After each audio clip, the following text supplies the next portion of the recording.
Hello,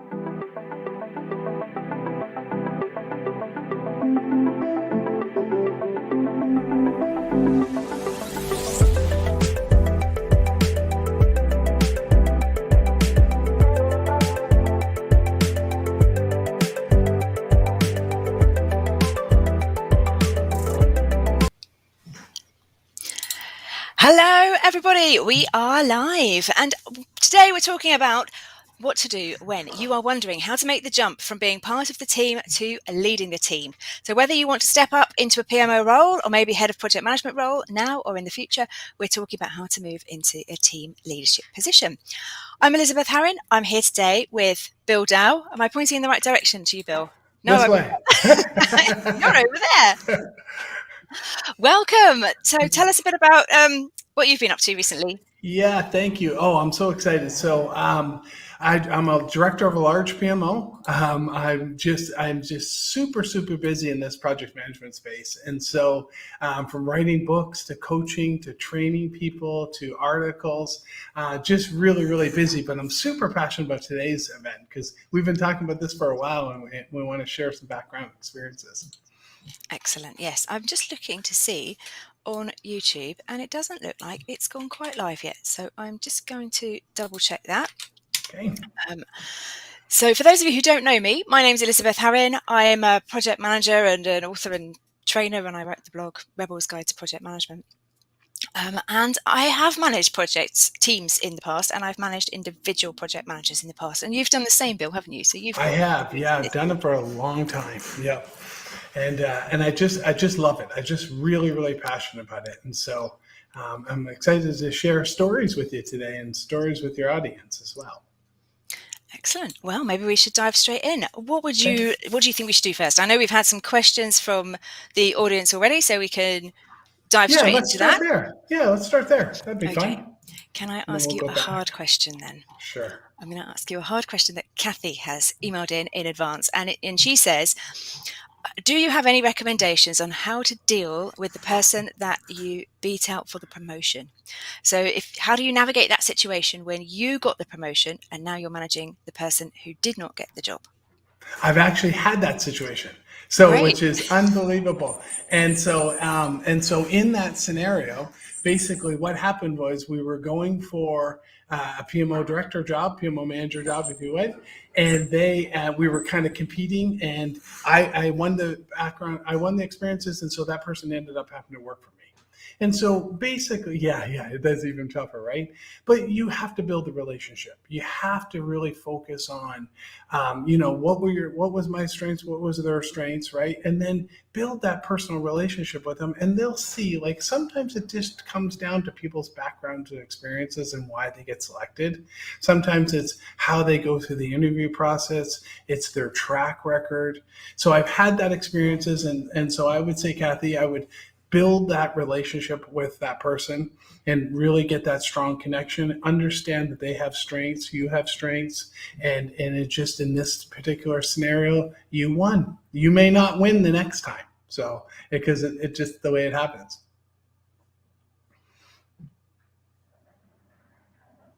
Oh, you're on mute. Oh, sorry. We dived straight in there, but some of the other questions we had were about making that move. So we started really at the end with what happens when you get the job, but perhaps we should dial back and talk about the time when perhaps you first had to manage people. So how did you make that jump from moving from being an individual contributor to being somebody who's responsible for the team? Yeah, so it was back actually in 2001, 2002. I was working at AT&T Wireless here in America. And so I was 11 years into my career. So I was already a project manager for 11 years. And I basically said, hey, they said, will you run this PMO? I was a project manager, and they said, will you come take the PMO on? But I was 11 years in of managing projects, so I was pretty, seasoned in that space. But my PMO had 10 employees, it had 5 vendors, and I was brand new.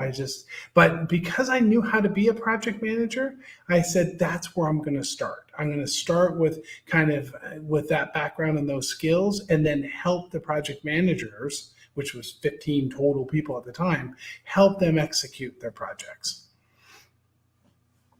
Okay, and do you think that was Did you enjoy that experience? I loved it, right? I loved it because what it was, I really did. Where I really liked about it was the fact that I could teach brand new people. I could teach, I could say, here, in my 10 years of doing this, these are the ways I did everything. And to be honest, I went back to PMI. I went to the standards of how do you start a project? How do you plan a project? And people need that help. They need that step-by-step rigor. So because I had done project management so well, to take over, kind of manage project managers, it then became very easy because we were talking the same thing. We were talking the same playbook. Hey, I've got a difficult customer. What do I do? Well, I had a project over here that had a difficult customer, and here's what I did. When you're talking the same language, like you and I could talk all day because we're talking about project management, it just becomes really easy. It's just and because I had some experience, I could help. But I was a brand new functional manager. And I also had employees and I had vendors, and that's a very different relationship. And I know we're going to get down to that, but it was, but the core of project management was the same. Yeah, I suppose that is the thing that you can bring. So in a role where you have done the project management role, Yeah, you should find it relatively straightforward to be that coach, that advisor to the people in the team because you have the skills. You're not trying to yeah, lead a team of people and you've never done the job before. yeah. And that was my experience too, because I was in a project management role, and quite soon after I joined the company, the department we were all in IT, and we went through a big restructure, and everybody was put up for consultation for redundancy due to Hmm.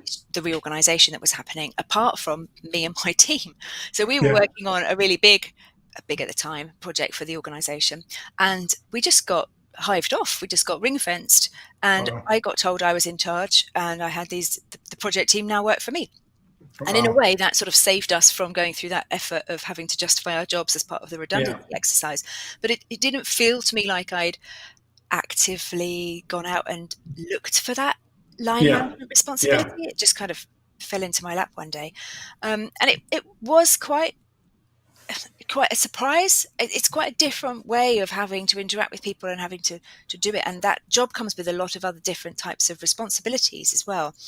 So what sort of I'm jumping around. I know that Yeah, no, yeah, that's interesting. And so, did you though? Did you do the same thing though? Did you default back to what you knew, yes. and right, you knew project management, so you could have that conversation, right? Because a lot of people are looking for that help, and so you're going to default to your strengths, and you knew project management, so and then it just naturally becomes what we don't often talk about, even in these, and hopefully we'll get to it, is what about their careers? What about their training? What about their promotions, right? What about merit increases? Because those are the things that you got to get into as a functional manager. So, but yeah, but let me ask you a question. So again, a lot of people want to make that move, right? And I coach people and help people, but what are your thoughts? Like, how, when people come to you and say, "I want to be a people manager. I'm a project manager now, or I'm a program manager now." Hey, Elizabeth, how do I move to be a functional manager? I would say there are some ways that you could do it. Perhaps if you are doing bigger projects, for example. So it depends, I suppose, what you want to get out of this in your career. If you want to get into a line management function, um, either going to a large project is one route because a large project will have a dedicated team and they Yeah, will perhaps end up working for you. So that's one route would be to take on responsibility for a team where everybody is full-time dedicated to that project and you are their line manager by default. yeah, So that would be one option. That's what happened to me. Or as happened to me later on in my career, you could look for where there are reorganizations happening and look for where your organization is getting bigger. Because if you are getting bigger, then chances are your manager might want to put in a little bit of a project buffer. management structure, Yeah, and maybe you can manage a group of project coordinators or project admin people, or you could be a senior project manager or a program manager managing a group of project managers. So reorganizations can be a good opportunity for you to put your name in the hat in your for your next career move, or you can just look and see what's being advertised and apply. Because if you've done the job of managing people through a matrix structure, you've got all of the right skills. The Yeah. piece that's missing is that pay and rations, we call it in the UK. I Yeah. don't know if you Yeah. use that in the States. Yeah, no, no, but we use pay, of course. We don't use rations, but no, but that's a good point, though. Is if you have that fundamental structure, HR and other managers can help you with the pay and ration side of things. How do I do merit increases? How do I do bonus? How do I do stock? Some of those other Exactly. things, right? But they are very difficult, and very positive conversations. But these are the things that you take on as a manager. So you really do have to be passionate about, this role, and you have to be passionate about where you want to take your career. And a lot of people do want to move, and like PMI has defined it, right? PMP, program manager, portfolio manager, PMO manager, right? They've defined that that stepping career ladder. And which has been, what generally people do in this project management career. Yeah, I think that people feel that in order to be more to move up, in order to move up to get more money and to be more fulfilled in their Yeah, career, they need to line manage people. And I yeah, certainly felt that. I certainly felt that I felt that it was a stepping stone on the way to bigger things, and I yeah, needed to be able to say I could manage people in order to um, be taken seriously as a senior manager and things like yeah, that. yeah, So I've definitely felt that pressure to find a line management job at some point in my career, because it would be expected, especially if you then want to move out of project management into functional leadership or a yeah, strategic role, or yeah, your goal is to head up a PMO. You need to have it in your skill set of managing people. I found though that when I got into that role, I didn't particularly enjoy it. So it hmm, is quite different. It's a different mentality to being able to focus really on the project, to be able to focus really on yeah, the work and those relationships, because there's a whole lot of extra yeah, admin and yeah, responsibility that comes with line management. So yeah, it felt like a rite of passage. I did it. I ticked the box. I don't have staff now, um, but that's fine by me. And I yeah, think that's perhaps some people who are watching. And if this has been your case, please do comment. Ravinder's just put in there, actually, as my experience, Bill is logically right. But if you're a project manager, you love to grow to a program manager or portfolio manager, a team manager is still something a project manager can do at 50%. Yep. So Ravinder, you're right. In my experience too, yeah, you can still manage your own projects and lead a team. yeah, And if you enjoy doing that, then great. It's definitely a fantastic skill to have. I personally found that it it didn't float my boat. yeah, It wasn't a yeah, skill I can do it. If it's necessary, I will do it. yeah. What do you think, Bill? Do you have a team at the moment? Oh, I do. I have 30. Yeah, I have Wow. 35 people. I have three managers. I have directs in my leadership team, and then they all have, right? There's 25 project managers. There's 15 vendor. We have tools people. We have BAs. Yeah, I have a massive PMO. I have a 45 or so person PMO, both vendors and FTEs. So what do you So say then when people ask you? Because you do a lot of coaching for people I who do. want to do PMO Yeah. stuff. And so, what's really interesting? And so, again, maybe America's more rooted in PMI, but I go back to PMI, right? And I go, okay, let's talk about the talent triangle. Now, I know they implemented the new talent triangle, and that's still kind of confusing to me. But the old talent triangle was solid. It had leadership, it had strategic and business management, and it had project management. So when people come to me, I go, do you really know what you're getting into? Like, do you understand what this move means? Let's look at the old talent triangle, and let's look at things like you're going to be a helper, you're going to be an advisor, you're going to be a facilitator, you're going to be a strategic planner, you're going to be an HR manager, right? And literally there's 10, 11 key components of what that role of a manager does.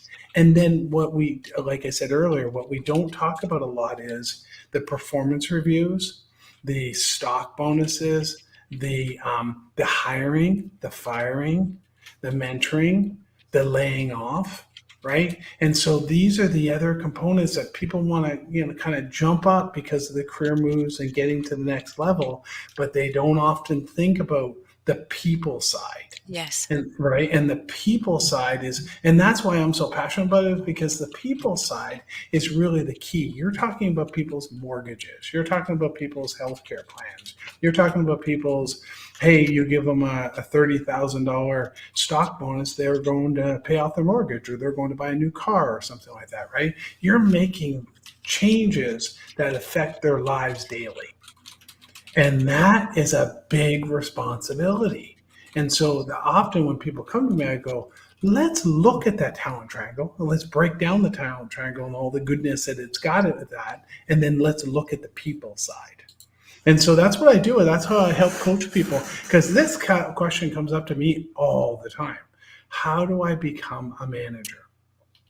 Because I've done 10 PMOs, I've done a lot of management of people, and this question comes up all the time, and we break it down. We slowly go through that and then say, what are the skills you need to do to get yourself to that spot?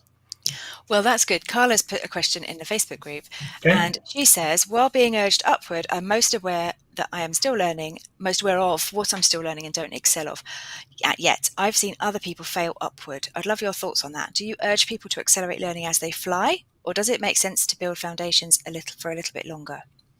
Yeah, crawl, walk, run, right? So I think you have to be constant learners, right? So get yourself in that role. I think one of our earlier questions was, hey, I'm debating on doing this or not. Get into it, right? Because if you're new at it, everyone knows you're new at it, so you can crawl and you can grow. But yes, you got to be constantly learning, constantly out there researching. How do I have these difficult conversations? How do I do influence without authority? How do I do all these things and then constantly grow? But we have to be constant learners in this space. I think that's true, because often as well, if you think back to, over the life of your career, the generations of people that you manage are different, and people joining the workforce now have different expectations. And our HR communication around recruitment and things is shifting to make sure that we are targeting the things that people find important these days. Not necessarily just age-based differences, but as people's opinions and attitudes to work have changed, we want to make sure we are promoting hybrid working, all the good stuff we're doing about sustainability and things that people find important, and things that perhaps weren't important 5-10 years ago. So being that constant learner and understanding what's key to people, to what makes the difference, is really important, I think. Yeah, it's so, and age does play a difference in how they've grown up with computers, they've grown up with the internet, right? And some of the folks that haven't, those are key points, Elizabeth, 100%. You have to adapt with the times.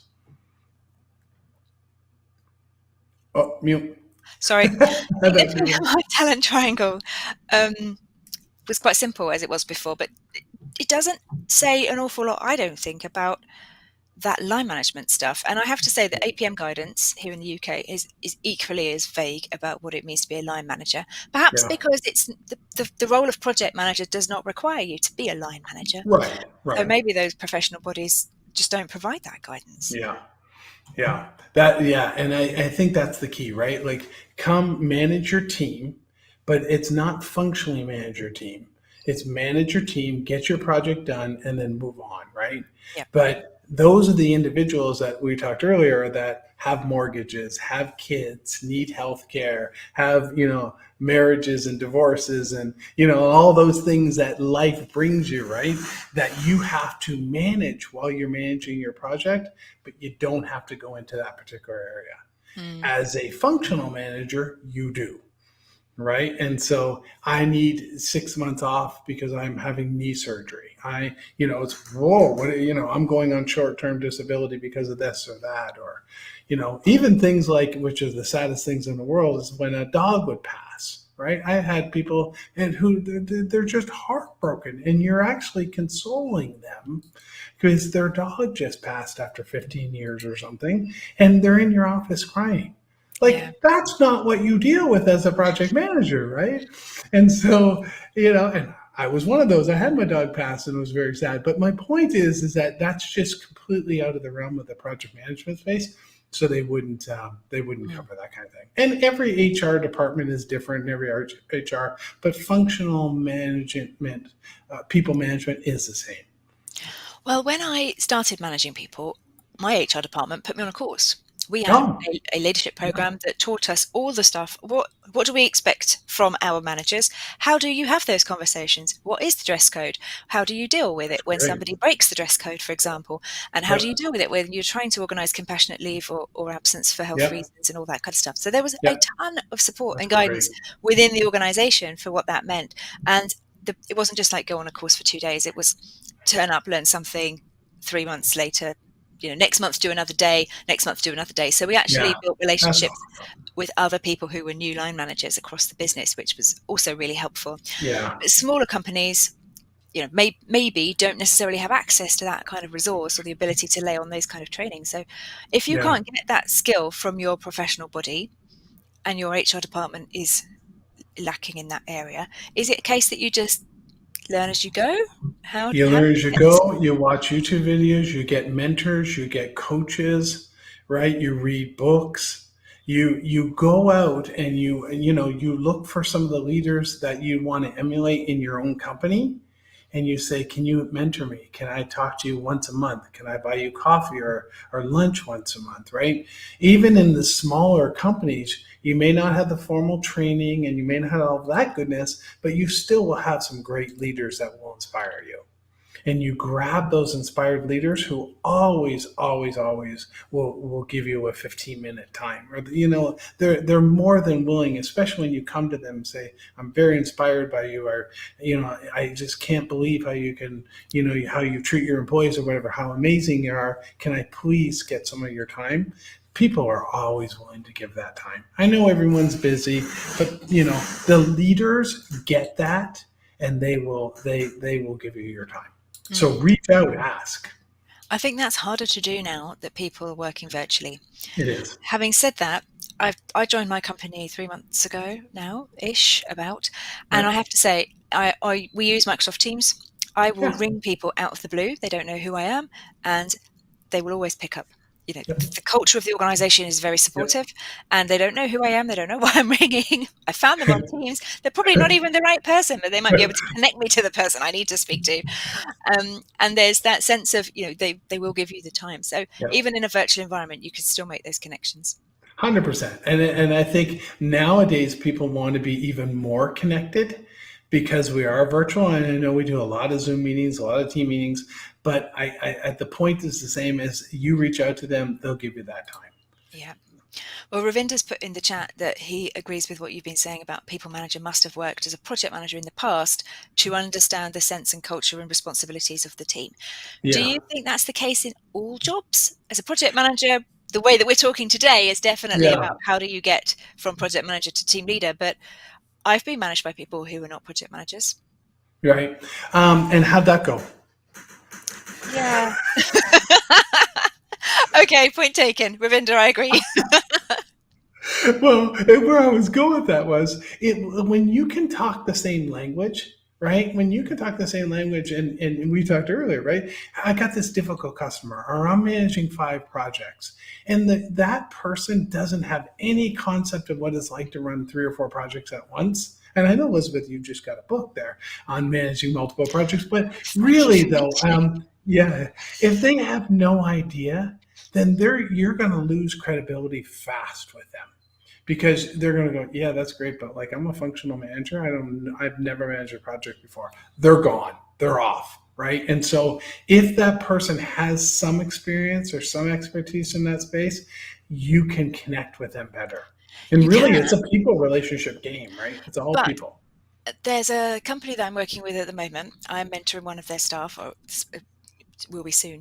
And the person who's connected with me is the line manager, who is not a project manager. And the reason they've Mhm. got in touch with me to provide that mentoring is because they can't do it themselves. Yeah, So I think there is that's a great an point. aspect of, yes, having functional knowledge is good, but you manage BAs, you manage Yep, all kinds of different PMO type roles. And I'm yep, sure you haven't done all of those roles nope, in the past.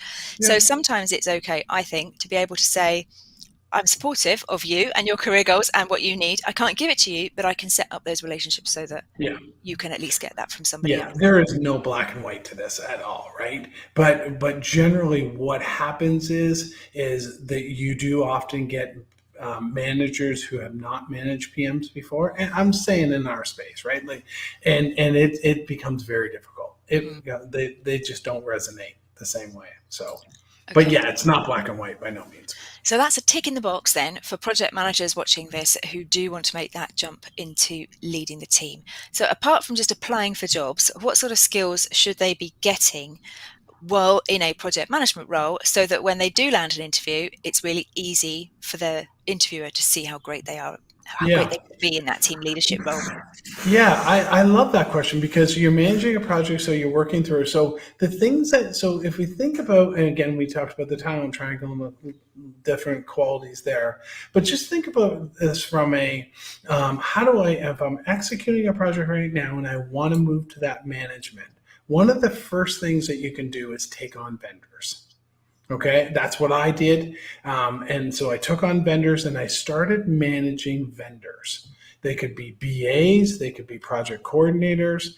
But when you start managing vendors, you start getting in front of their work products. You get in front of, hey, I get to take 2 weeks vacation because I'm getting married. Like you start getting in front of the people side, that's going to help you pick up. And because they're vendors or contractors or whatever term that they're not employees of the company, it becomes a little easier.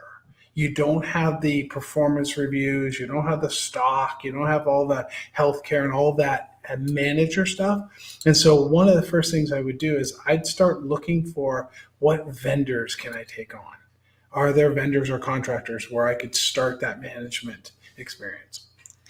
Do you mean vendors who are providing things for your project? Yeah, so there are yeah, so they're like a BA vendor, right? So Mm, we often get BA vendors, and so some come write these requirements, or a coordinator, or even a project manager, another project manager on another section, depending how big your project is. So vendors or contractors in general is a great starting point to just start that management background and get in that experience. You're okay. still going to deal with the people side of it, right? Which is what the core is of this manager job. It's a people job. Yeah. One of the things that I've found is that our company has a gigantic library of online training courses and web delivered Yeah, classroom courses that we can just join whenever we want. So, often you have to request formal training from your company or from your manager if you want to um, take training that costs something. But if you yeah, have an internal training department that provides stuff anyway, you could work through all of those different modules around all the, health and safety and yeah, how to recruit people and dealing with disciplinary action and all of those particular things you could potentially cover off. The other thing that happened in my last company was they published the employee handbook and the manager's handbook. So no, even though I that's didn't great. have staff, Yeah, because my goal, if I needed to know about maternity leave, I would go to the employee's handbook and read what I had to do. But the yeah, manager's handbook was there too. So yeah, if you wanted to know what your manager should be doing, you could yeah, go and have a look through that. So there may well be sources of information aimed at managers that's available on the internet or yeah. through Oh, training. the internet, YouTube. I mean, Yeah, there's true. so much information out there, right? And it's a matter of just immersing yourself in it, right? We talked about being constant learners. We talk about constantly being out there. This is the subject that you want to be a master at. You got to learn. You got to consume podcasts, there's books, right? There's so much opportunity. And really, we talked about the company has to pay for it. I often I twist that a little bit and go, it's my career. I'm Hmm. going to drive my career and I'm going to pay to get where I need to go because, I was laid off 3 times at a company. And so you very quickly learn that it's your career. It's not your company's career. It's yours. Yeah, I think I've felt very much the same that you need to own your career. And to be Yeah. honest, I would say 80% of the people I mentor are paying for it themselves Yep. because they have made that decision as well, or they're going through a career transition, or they don't want their company to know. That's the Yeah, other thing, is I want to definitely. upskill myself so that Yeah, I can be better prepared to take a better job somewhere else, yeah, not in yeah, this low-paying rubbish company that I've yeah. outgrown. So it's getting For that sure. balance right, isn't it? Yeah, So I would say the key skill that I found as a line manager would be listening. And because I felt that a lot of my time was taken up with listening to people who felt that their voice was not being heard and needed to make points about process, about pay and opportunity and career development and things like that, and then helping them put plans in place to achieve whatever it was that they wanted in their next goal. So there was quite a lot of admin and paperwork and signing holiday forms and yeah, that kind of stuff. But there was also quite a lot of just trying to be connected to your team and listen to what's important to them and yeah. how then working out what that development plan looks like. And that is part of project manager's role in a Hmm. in a project. So you Yeah, could start to do that more actively. I think we often don't do it because there's not enough time or because yeah, they don't work for us directly, so it feels a little bit pointless sometimes. Or we don't have any money, so what's the point because we can't pay for any of the development that we would like to be able to offer them. yeah. So that's Yeah, I the think best I think your listening point is dead on, right? I think when you start to really listen and you listen to their concerns and you really take it from their perspective. I mean, we have so much experience in this space, right? And when you're dealing with new people that have not dealt with those same scenarios, and I go back to this because we just had a kind of a customer scenario, right? And it's like, how do I deal with this? And you go, wow, this is quite easy to deal with. You're thinking, but when you put it in their perspective that they've never experienced this before, the world's falling apart. And so this is what people managers do is you take in all of their issues across 3, 4, 5, 6, 10 people on your team, and you're taking in everyone's issues and you're helping them move forward. Mm, Very different than running a project. it is. Okay, I'm going to ask you another question. This one came in Okay. on email, and Okay. the asker asked to remain anonymous. And when you hear the question, you will know why. Okay. Okay, so they have said, while they're not being a direct line manager to a new team, they are going to have to manage the team's input to the project, and that will extend to internal and external staff. So a bit like you were saying, they need to listen to all of the different opinions. Yeah. Many of the internal team that has been put together are either the same grade or more senior to this person, and they have what they would call a lot of peacocks and princesses. So basically, that's their words, but Yeah. experts in their field. So they don't like those people, those subject matter experts don't like having other people poking their nose into their business.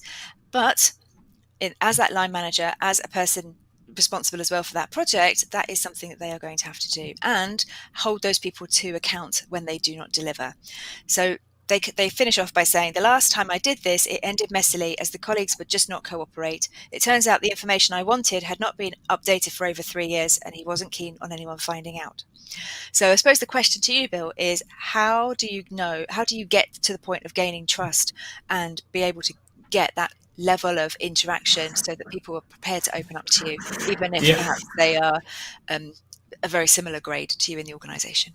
Yeah, so this screams project management, right? This is what we do, right? And so one of the things I do a couple of different points of advice. One is I think you have to understand what you need for the role, right? And so let them know, define what they need, right? So you need to know, are they on time? Do they have any roadblocks, right? What are they doing in their particular area? Because they're experts, they're design experts, they're developer experts, test experts, or in IT, whatever the case may be. But you have to define what you're going to expect out of them. The other thing that you really want to focus on is influence without authority.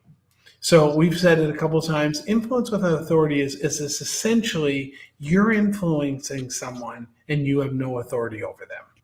So consume that information, read books. There's lots of good books. There's lots of good things out there on podcasts and YouTubes and stuff. But think about if you've got to influence someone to do something for you, that's a skill set in itself when you're not their functional manager. So these are really the key components of how you would get over this situation is don't be a micromanager. Understand they're experts in their own space, but you need the information you need to move the project forward. And then work on your personal influence without authority skills so you can have those conversations. And then I would say finally, set up one-on-ones. Build this one-on-one connection with them so you've got that great relationship. You'll probably be inspired that if they're experts or they're peacocks or whatever they are, they're like, wow, that person's amazing in his or her own space. That one's amazing in their space. So you don't want to get into their space, but you do need the information you need to move the project forward. So those are the three things I would do. Okay, that makes a lot of sense. Thank you very much. Yeah. There's another question as well. Do you want Okay. time? Well, we've got time for another, haven't we? Yeah. I've been approached to manage a new project that will cross many disciplines, and so this is perfect timing for me. Well, thank you very much. The person says they're still deciding whether or not to accept the challenge and thinking about it. So if somebody is on the fence deciding, should I take this line management job or not, what would you recommend? Go, yes, take it. Because you're gonna know whether you like it. So you yourself, you said I tried it, I didn't really like it. It's not everything for me, but you don't know unless you try, and you've got to take a shot. I think everyone has to try this. There are some people that just love this space.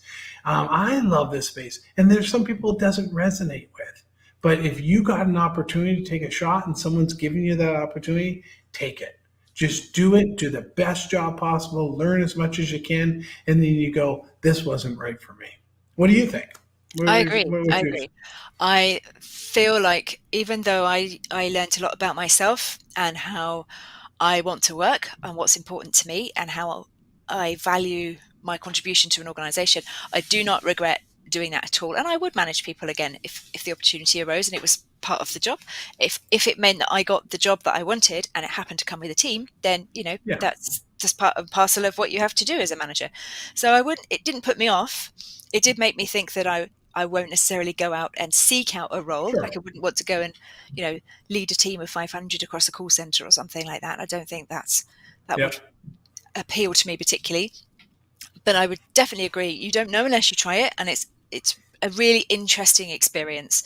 So even if you do conclude that it's not for you, it helps you shape what steps you want to take in your career in the future. And you may well find that it's fascinating yeah, if you like working with people, and lots of project managers do because we have to do yep, it every day anyway. yep, It's a really interesting way to see how the organization works. And what I found fascinating was some of the behind the scenes conversations between me and my fellow managers around how does this organization make decisions about bonuses? How does this yeah, organization make decisions around what we yeah, offer staff in terms of pay rises? How do I yeah, justify that? So how do I game the system to win as much as I can yeah. for my people? What do I have to do? That's Things like, true. when do you put in your request for training? One year, when someone wanted some training, and because I'd left it so late in the year, or I hadn't asked the question, and then she asked me for it, and then by the time I asked for it, there was Yeah, no money left. So the yeah, next year I was like, right, it's January, we've got a new training budget. What do you want? I'm going to put you in for this. yeah. So you learn how Okay. to play the system Yeah, in a way that's useful, and it just yeah, broadens your experience about what it's like to yeah. be somebody at work. Yeah, and then you take that experiences to your next job and your next job and your next job. But you're 100% right. You get in meetings that you'd never get into. You see the insides of how the company work like you'd never Mm. experience. And so I say jump on that job. And especially if they're offering it to you and they're saying, hey, we really like you to do it, they're going to allow you to crawl, walk, run. They're going to allow you to grow into the role. And that's so important. Yeah. Excellent. Well, if you are watching live or if you're watching the replay, by all means, put your questions underneath. We will monitor the questions and try and come back to them so that we cover off as many as you like as we can do. What else did I have on my list of things to ask you, Bill? Because I wanted to find out about being your proudest moments. So some of the good and bad experiences and your Yeah, proudest moments and worst moments. And there's a lot there. So pick there is. something to start Yeah. with and tell us about your experience of being a line manager. Yeah, so lots, right? I can tell you it's no bed of roses, right? Like I've had some very, very difficult conversations, and I've had some amazing conversations. And so let me take the proudest. So it's kind of interesting, but my proudest moment is two vendor project coordinators that were essentially out of school. They had no experience, they had no background. They were vendors, they were contractors. We got them for a very low rate. We brought them into my PMO. My PMO was very established, had tons of people, tons of project going, tons of project managers. We grew them into project coordinators. They grew into project managers. They got hired onto the company, and now both of them are still working for the largest software company in the world. And so Brilliant. that came from little to no experience in project management. So coordinator, and so that was, I'm really proud of that because they're still working there, and they will. I made really big impacts to their career. But because I said it's no bed of roses, there's the other side, right? And obviously you'd think, well, firing people, because I've had to fire people, that is actually not the worst scenario, right? Because Really? sometimes, no, it's not. Because sometimes firing is the right choice for the person, it's the right choice for the company, it's just the right choice. And I've had to do it multiple times. Sadly, it's not something you do lightly. It's not something that doesn't come with a lot of stress and a lot of pressure, but it comes. What my worst moments are the layoffs. Like when you're laying people off, firing's different than laying off, right? Laying off is, I'm sorry, this is a business decision that is far up the chain that it has to happen. And so I've had people where one of my PMOs shut down, and I had vendors and employees, and basically you could see it. Their whole world was falling apart. And there was literally nothing I could do. And talk about crying in the office and what do I do? And you've got men crying, you've got women crying, you've got everyone really, really upset. And when you have to shut, and I was shutting down a PMO at the time, but when you're shutting down, and you're laying off, it's a completely different experience, and it's horrible. It's a horrible experience to go through, but you learn from that, right? And it's a constant learning game. How do you constantly be learning? How do you handle it differently? How do you show empathy? How do you show compassion?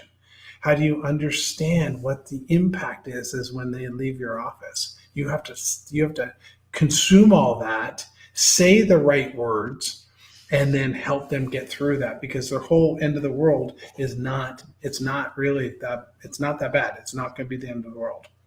And they all get jobs later, and and everything's back to normal again, right? Yeah. But those moments are very difficult.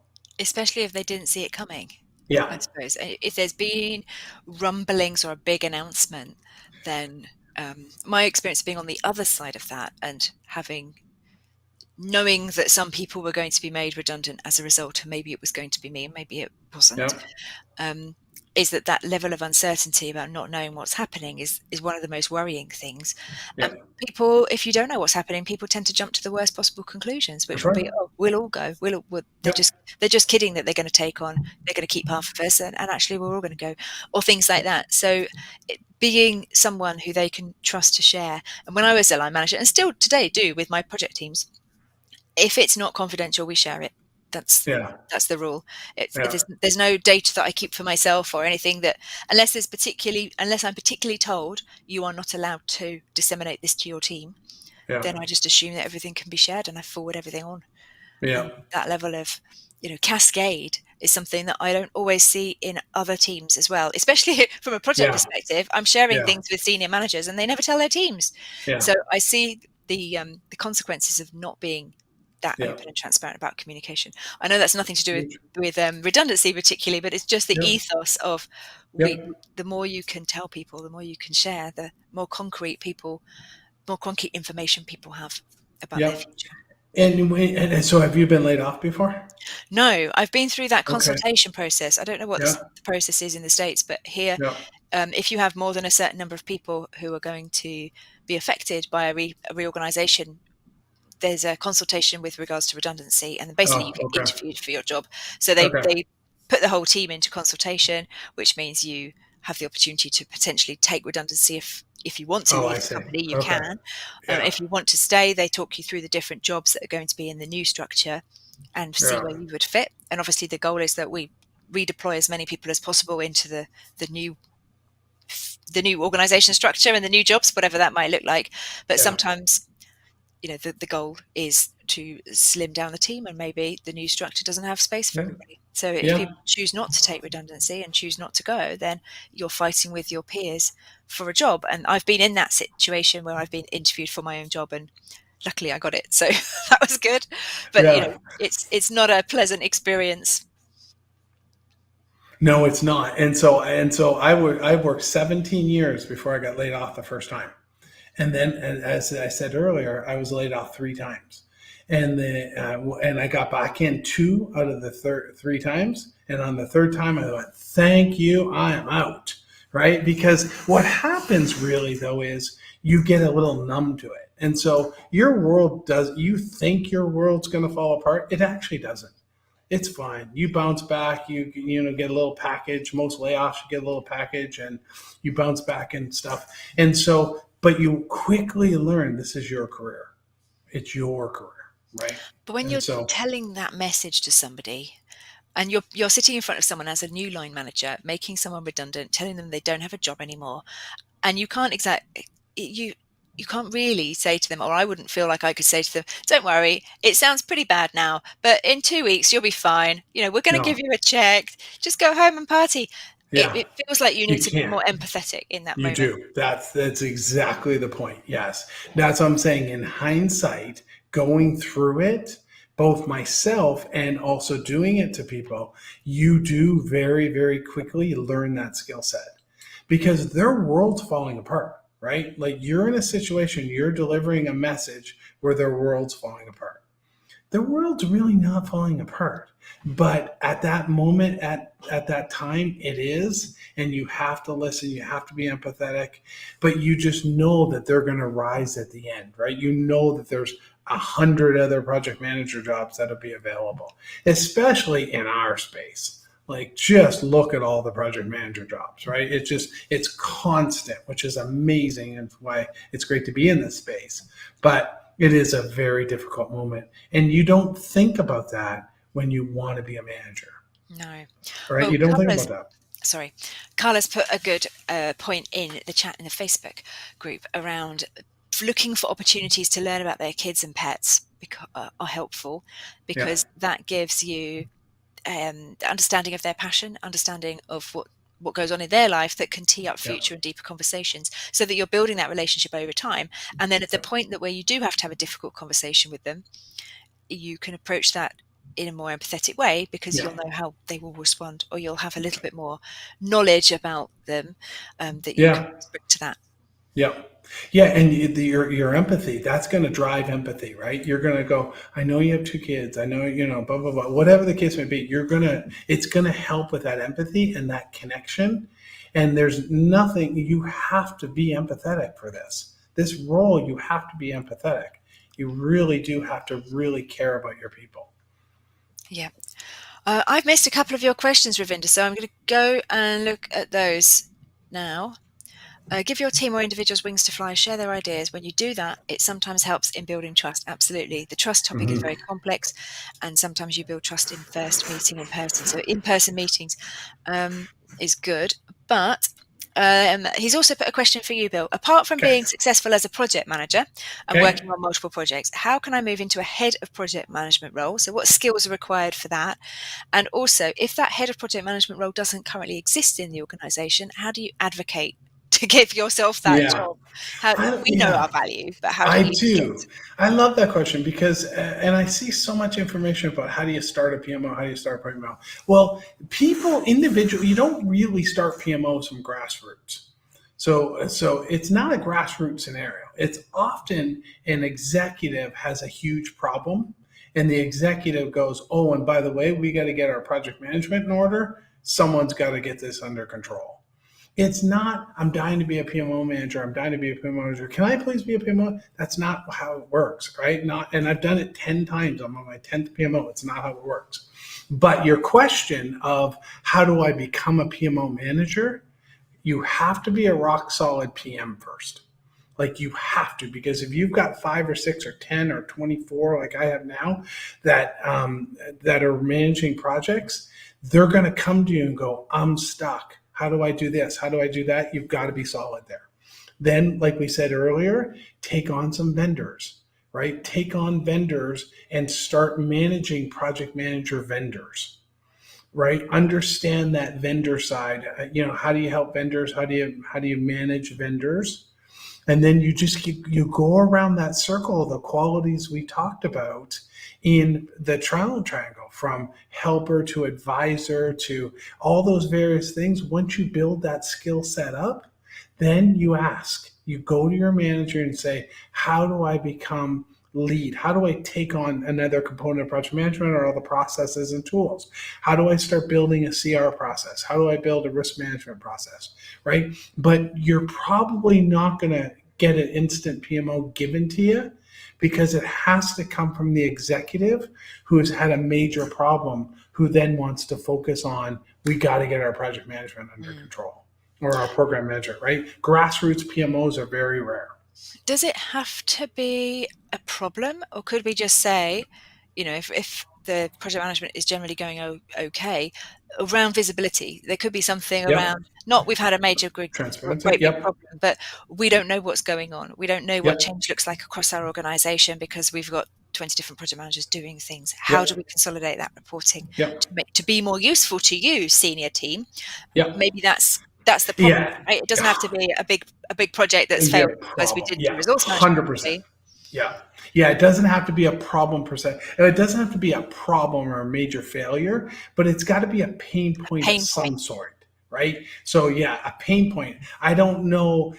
I've got 5 project managers that are giving 5 different color definitions. I can't tell what's going on in what project. When's my go lives? Give me my list of my go lives. There's a series of pain points that say, we got to get our act together. We got to formulate this and get people all delivering in the same way. Scalable, repeatable, right? I have 90 plus projects going on right now across 35 project managers. That screams scalable. Like, we need consistent status reports, consistent color definitions, consistent, right? And so that's where you're going to do it. But it's not grassroots. No one came to me and said, "Hey, Bill, do you want to form a PMO? Or can I please form a PMO?" It doesn't happen like that. No, but if you could identify, for Ravinder to go back to work on Monday and start to advocate for a head of PM Yep. role being in place, and then of course he would be the natural fit to fill that job. Cool. You'd be thinking, Pain what pain points. points can I look Yeah. for? And for me, it's often resource management. Managers don't know Yeah. when we can start a new Huge. project. It's the Yeah. pipeline. We don't know Yeah. what's in our pipeline. We don't know what our resource requirements are. So we don't know when we can start new projects. So we just say Yeah. yes to everything because Yeah. hurrah for doing work. And then Yeah. you find that the risk is that everyone's going to burn out. So perhaps, Ravinder, you could look at the things that Bill said around transparency and problems and where there's been issues. And you could also look at what does that pipeline management look like for how do you get new ideas in, and is there that control around making sure that the right ideas get taken forward into projects, and then Yeah, because when you're working at a company, if that company's knocking it out of the park, or right from a PM, or they're having troubles. That people are working on 10 different projects and nothing's finishing on time, or everything's over budget, or there's all these big problems. That's just the nature of working in a company. That. So there's got to be some obvious pain points to look for. Everyone using the same status report. Everyone using the color conditions, right? All those easy ones really are areas to look for. I'm just trying to think of some others that have come up for me or for my clients in the past. Change control, scope creep, Organizational change management, not change being able management. to leave the project at Yep. the end, project managers getting stuck with having to do operational work for ages because there's no one to do a handover to, Yep. stuff like that. So, Yeah, yeah. yeah, Project okay. managers stuck with projects that, yeah, you can't hand it over. Change management, the adoption rates, Hmm. right? What are we doing about ProSci? What are we doing about change management? How do we change the hearts and minds of people? Oh man, we could go all day. there's there's so Well, many different I think problems. that's probably given Ravinder some ideas for Okay. how how he can get himself a new job come Monday. But I think that's important, isn't it? Because if we want to think, how do you make that jump? You make that jump by being someone who sees those problems, sees those pain Yes. points, and has some suggestions. Whether that is going into a new organization, or whether that is putting yourself forward for a new structure within your own organization because you can do things better. It's Yeah. through being able to see that doing things in a different way would be better instead of the project manager who just turns up for work every day, does the things on his or her Yeah. to-do list, goes home. Yeah. And ask. Like a lot of times people don't ask. I want to be the lead. I want to manage vendors. I want that, right? A lot of people are afraid to ask. They're so busy cranking their projects out. It's like, stop and ask. Talk to your executives, talk to the leadership team and say, I'd like that opportunity.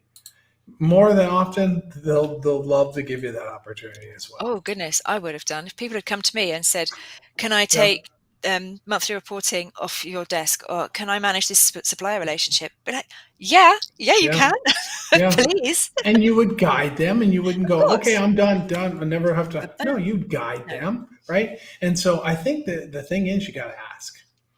You got to ask. And you got to also, that's got to be your career path, right? That's where you got to want to go to. So you got to be passionate about it. exactly.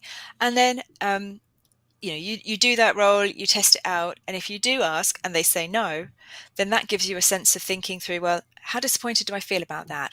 Yeah, If that is my life's goal, if that is my next step in my career and I cannot do that here, what does that no look like? Is it yeah, no, we don't want a PMO? Is it no, we don't trust you enough to lead a team? And if that's the case, how are you going to get a job in a different company where your skills are valued? Or what do you need to develop in order to make yourself into the kind of person that they feel would be suitable for running a team? So it's a bit of yeah. self-reflection in there as well, I suppose. Yeah. And what do you do with that no?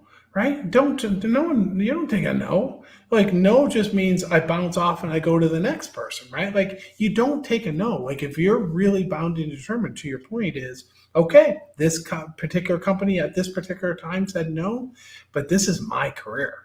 This is my career. I'm going to go get the skills elsewhere. I'm going to go run this elsewhere, but no, it's just an opportunity to bounce off and go to the next spot. Exactly. Exactly. And I think it might take time. I'm thinking about a totally different example that perhaps is a bit irrelevant. But the first time I asked for flexible working, I was working in the Six Sigma team many years ago. And I was told no. I didn't have children at the time. And there wasn't any precedent for part timers in the team. And I felt that I could do the role of a Six Sigma black belt uh, Hmm.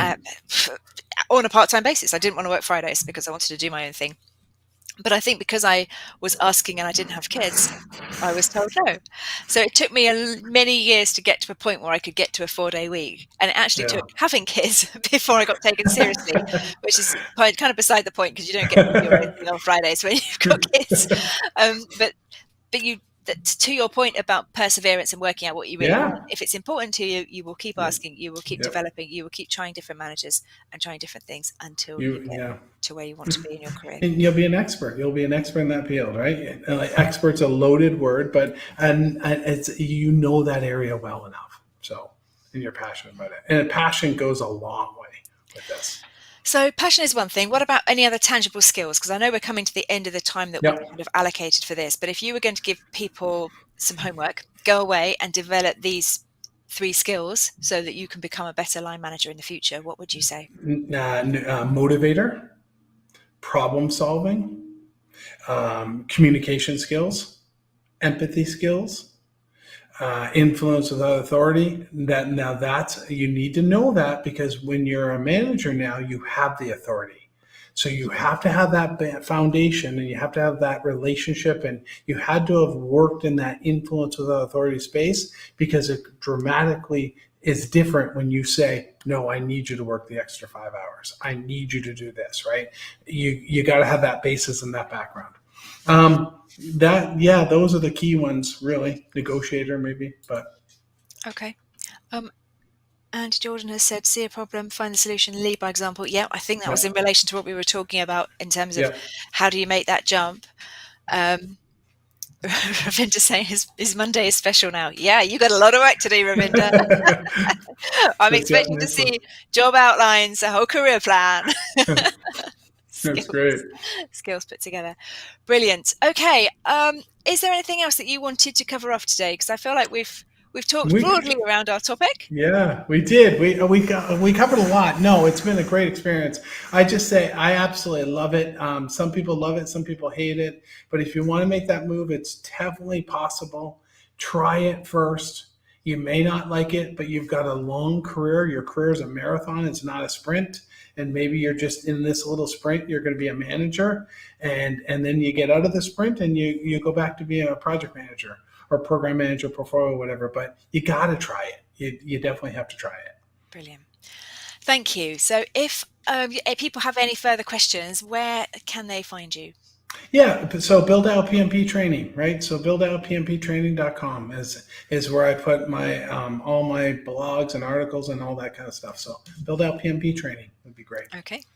Awesome. Thank you very much. And Thank you. if you'd like to connect with me, if people are watching and are interested in connecting with me, you can find me at projectmanagementrebels.com or in our Facebook group, Project Management Cafe, or in all the social networks, really. I mean, you and me, Bill, we're on all the places, aren't we? So, Yeah, yeah, you're definitely out there. So yeah. You that's can find great. us on LinkedIn as well and get in Yes, touch that way. Brilliant. awesome. All Thank right. you. Well, thank you very much, everybody. Okay. Thank you for your brilliant questions. And hopefully we'll see you soon. Thanks all. Bye now.